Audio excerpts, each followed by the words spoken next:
Tema homili saya malam ini tentang pakaian pesta. Bapak Ibu, saudara-saudari yang dikasihi Tuhan, ada 3 fakta berkaitan dengan pesta perkawinan. 3 fakta ini versi saya, jadi sangat subjektif. Pertama, mereka yang hadir dalam sebuah pesta perkawinan umumnya adalah orang-orang yang memang diundang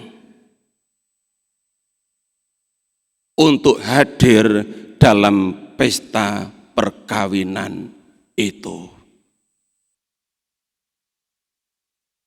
Maka meskipun tahu kalau orang tidak diundang, enggak berani hadir dalam pesta itu. Paling hanya tanya, kamu diundang enggak? Kamu diundang enggak? Kamu diundang enggak? Aku tidak. Kamu gimana? Seperti itu. Yang kedua,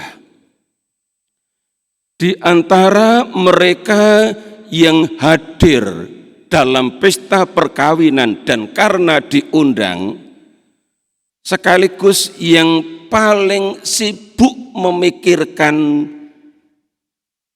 pesta perkawinan, sekaligus memikirkan pakaian pesta adalah kaum perempuan, khususnya ibu-ibu. Mereka enggak mau kalau menghadiri sebuah pesta perkawinan, pakaiannya yang dipakai kemarin waktu menghadiri pesta perkawinan di tempat lain. Malu.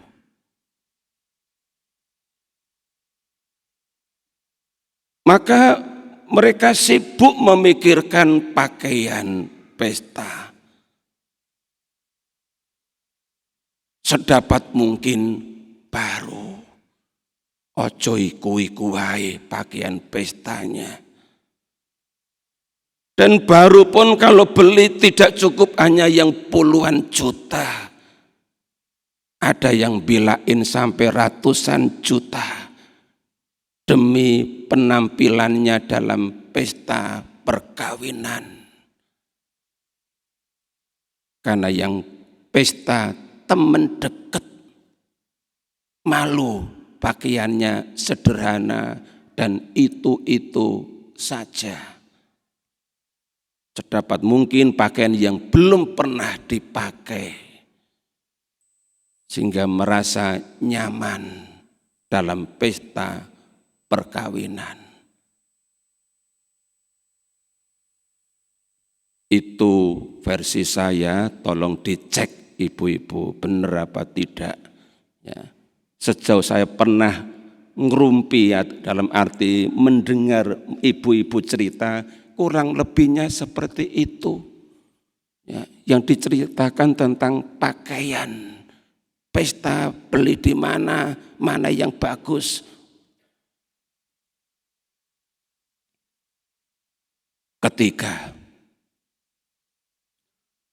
tuan pesta atau orang yang mengadakan pesta perkawinan biasanya datang di ruang pesta belakangan. Biasanya bersama mempelai.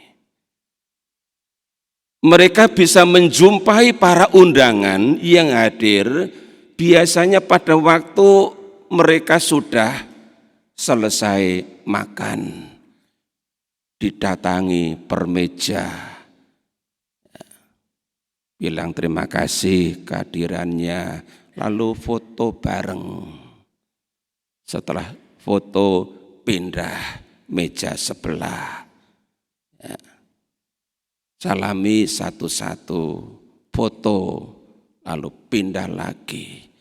Kalau itu tidak sempat, di akhir pesta baru bisa ketemu sama mereka yang hadir dalam pesta itu. Demikian Bapak Ibu, saudara-saudari, dalam perumpamaan dalam Injil hari ini tentang pesta perkawinan. Raja sebagai tuan pesta itu datang kemudian masuk ke ruang pesta perkawinan yang sudah penuh dengan tamu yang adalah orang-orang yang datang dari persimpangan-persimpangan jalan. Dikatakan ada orang-orang baik, ada orang-orang jahat. Semua yang diundang itu masuk memenuhi ruang pesta perkawinan itu. Nah, ketika tuan pesta itu masuk, dikatakan tadi ya di ayat 11, ketika raja itu masuk untuk bertemu dengan tamu-tamu itu, ia melihat seorang yang tidak berpakaian pesta. Ia berkata kepadanya, "Hai saudara, bagaimana engkau masuk kemari dengan tidak mengenakan pakaian pesta?" Disapa dan ditegur begitu, orang itu diam saja, mingkedap-kedip, gak berani omong satu kata pun, ya, mingkedap-kedip. Dalam hati mungkin mengatakan, iya aku cek sembrono nih menghadiri pesta perkawinan kok gak pakai pakaian pesta.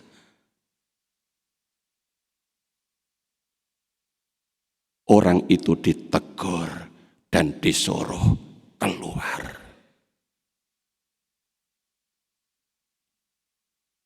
Lewat perumpamaan ini kita diingatkan akan pentingnya pakaian pesta. Pakaian pesta perkawinan.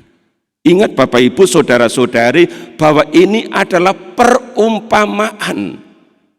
Di awal Injil dikatakan mengenai hal kerajaan surga, hal kerajaan Allah.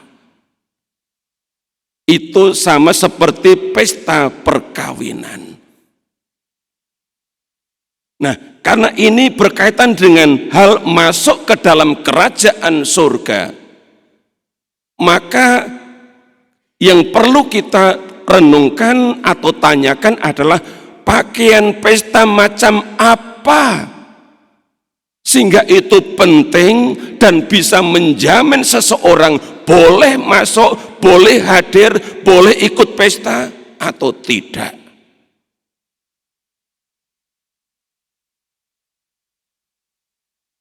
Ternyata ini bukan soal pakaian dalam arti harafiah, dalam arti pakaian physically. Ini adalah sebuah kiasan. Bahwa pakaian pesta adalah sebuah pakaian yang menentukan seseorang itu layak atau tidak untuk masuk ke dalam kerajaan Allah, kerajaan surga. Nah, karena ukurannya itu, maka yang dimaksudkan dengan pakaian pesta adalah sesuatu yang berkaitan dengan pakaian jiwa,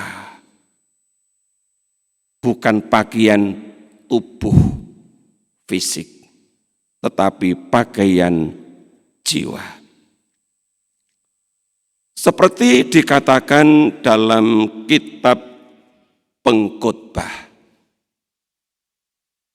bab 9 ayat 8, ada satu nasihat yang bagus yang bunyinya begini: biarlah selalu putih pakaianmu, dan jangan tidak ada minyak di atas kepalamu.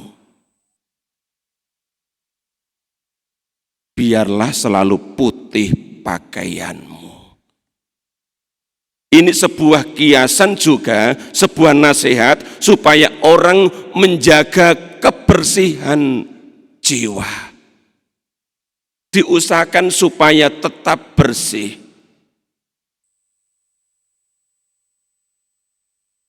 Sehingga menunjukkan bahwa orang itu selalu dalam keadaan siap jika diundang untuk hadir dalam perjamuan rajawi, perjamuan nikah rajawi. Nah, karena ini soal membersihkan jiwa, maka dengan sendirinya ini berkaitan dengan soal pertobatan. Karena pertobatan tidak lain adalah usaha manusia untuk terus-menerus membersihkan hati, membersihkan jiwa dari segala dosa. Seperti diajarkan oleh gereja dalam Katekismus Gereja Katolik nomor 547. Pada nomor ini ditulis begini: Yesus mengajak orang-orang berdosa supaya bertobat, karena tanpa tobat orang tidak dapat masuk ke dalam kerajaan Allah. Inilah pakaian pesta itu, pakaian jiwa yang perlu terus-menerus dibersihkan. Kalau kotor dibersihkan, kalau kotor dibersihkan.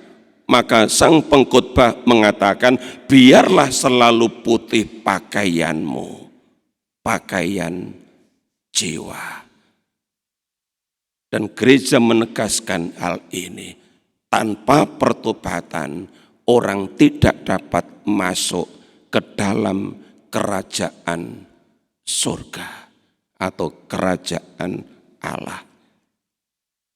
Ini yang pertama mengenai pakaian pesta dalam arti spiritual.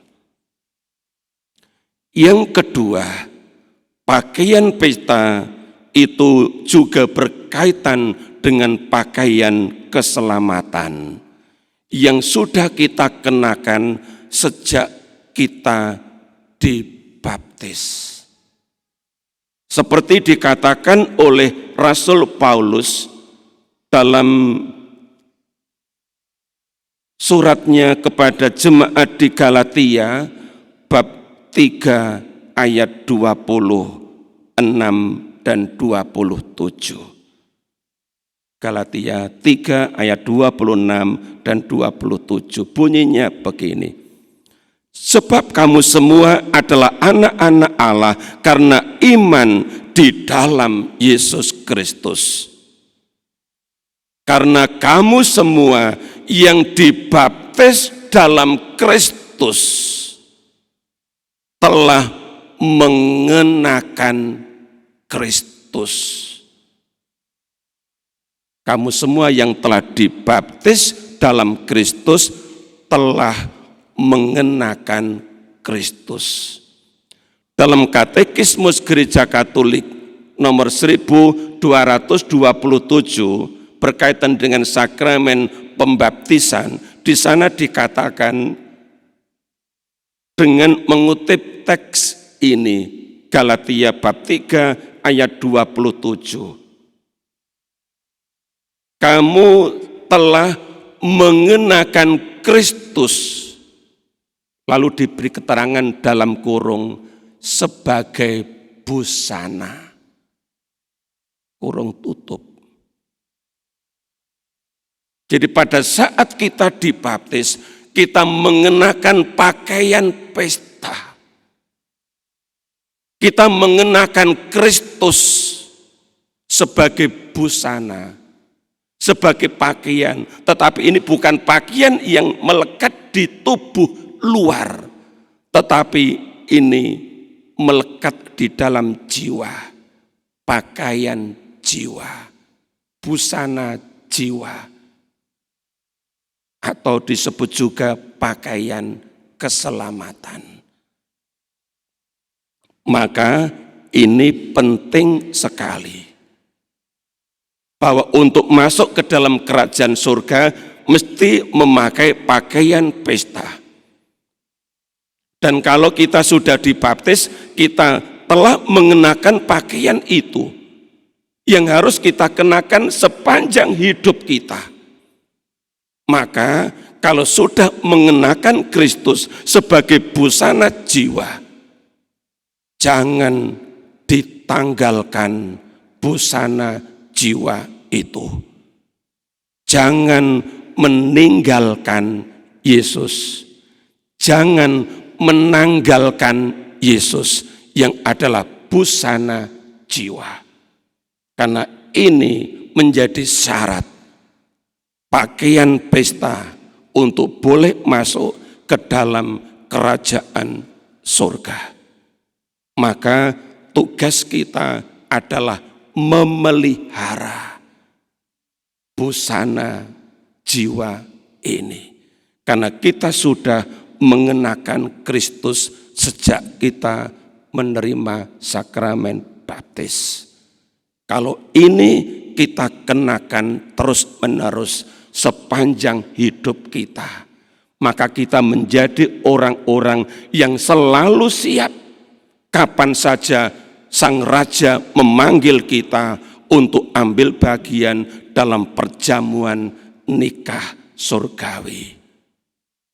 Mari kita syukuri atas pakaian pesta yang sudah kita miliki, dan untuk menghadiri pesta surgawi tidak perlu bingung-bingung beli pakaian di mana, pakaian yang macam apa.